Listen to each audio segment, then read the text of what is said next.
And welcome back to Sunrise. It is 6:15. As families in the U.S. struggle right now to keep paying the bills in a tough economy, it's triggered a new trend called the Boomerang generation. 25 to 34-year-olds forced to move back home because they can't support themselves. This morning, we'll show you how a dad and daughter are trying to make the best of a situation neither one wants. Mark Cosand and his 22-year-old daughter Marissa are making the best of their living situation. Don't forget a napkin. Why do you dribble chocolate milk down your chin? Marissa, who's been trying to find a job for over a month, and her 24-year-old brother both still live at home with their dad, unable to afford a place of their own.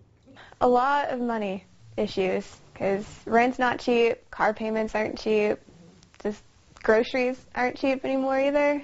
Just a lot of stuff that goes into it. A 15% unemployment rate for people ages 20 to 24 is forcing a higher number than ever of college graduates to move back under mom and dad's roof.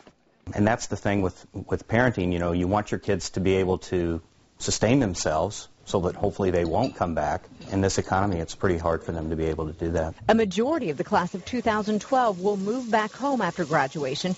That's a near 20% increase from 6 years ago. Marissa says she's working on a plan to be out of her dad's house within a year. Until then, she tries to stay positive about her living arrangements. I get home-cooked meals every now and then, so I don't have to worry about cooking all the time.